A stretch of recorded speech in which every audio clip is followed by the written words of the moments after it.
जमरानी बांध परियोजना को स्वीकृति मिलने के बाद हलचल तेज हो गई है। अब परियोजना को अमली जामा पहनाने के लिए अधिकारियों ने भाग दौड़ शुरू कर दी है। आयुक्त कुमाऊं दीपक रावत ने जमरानी परियोजना की बैठक लेते हुए कहा कि लंबे समय से मुख्यमंत्री और मुख्य सचिव के स्तर से मॉनिटरिंग हो रही थी। इस प्रोजेक्ट की अंतिम पुनर्वास नीति कमिश्नर लेवल पर फाइनल होने के पश्चात जमरानी बांध ड्रीम प्रोजेक्ट की स्वीकृति से जनपद नैनीताल और उधमसिंह नगर में सिंचाई की समस्या के साथ ही हल्द्वानी शहर में पेयजल व्यवस्था दुरुस्त हो जाएगी। इसके अलावा जमरानी बांध परियोजना से 6 गांवों के 1261 परिवार प्रभावित हुए। प्रभावित परिवारों को 300.5 एकड़ भूमि प्रयाग फार्म उधमसिंह नगर में प्रस्तावित है। प्रभावित परिवारों को भूखंड आवंटित करने की प्रक्रिया गतिमान है। जमरानी बांध परियोजना का प्रस्तावित लागत वर्ष 2018 में 2548.1 करोड़ थी, जो वर्तमान में इस योजना की लागत बढ़ाकर लगभग 3756 करोड़ की हो चुकी है।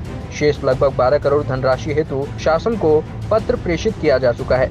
उन्होंने कहा कि जमरानी बांध परियोजना से जनपद नैनीताल के 196 गांव एवं उधमसिंह नगर के 172 गांवों के किसानों को सिंचाई हेतु पर्याप्त पानी उपलब्ध मिलेगा। उन्होंने परियोजना से 63.4 मिलियन यूनिट विद्युत का उत्पादन होगा। बांध की ऊंचाई नदी की सतह से 130.60 मीटर ऊंची होगी। साथ ही बांध में जलधारण की क्षमता 208.6 मिलियन घन मीटर है। उन्होंने कहा कि यह प्रोजेक्ट 2028 तक पूर्ण कर लिया जाएगा।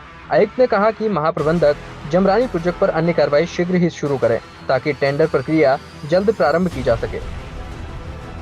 देखिए, आप जानते हैं कि बहुत लंबे समय से पेंडिंग ये स्कीम थी और इसको हाईएस्ट लेवल पे at the level of honourable chief minister, at the level of honourable chief secretary इसकी मॉनिटरिंग हो रही थी। इसकी रिहैबिलिटेशन पॉलिसी भी कमिश्नर के लेवल पे फाइनलाइज हुई थी और उसके बाद अब इसको अंततः मंजूरी मिल गई।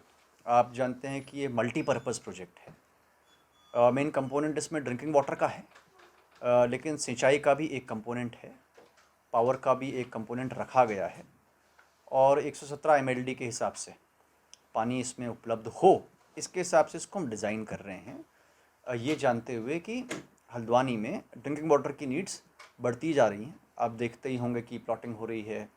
अभी गौलापार में भी एक नए सिरे से हम चाहते हैं कि उसकी अच्छा मास्टर प्लान बने और वो डेवलप हो, क्योंकि हल्द्वानी में जो अभी तक के डेवलपमेंट हुए हैं वो एक तरह से प्लान्ड नहीं थे, मास्टर प्लान भी फाइनल नहीं हो पाया था। तो आबादी बढ़ती रहेगी, उसको ये मीट करेगा। इसमें अब जो हमारी जो कंस्ट्रक्शन कॉरपोरेशन है जो देख रही है इसको, उनको एक तो अब टेंडर डॉक्यूमेंट को अपने वेट कराना होगा, ईएफसी भी करानी होगी।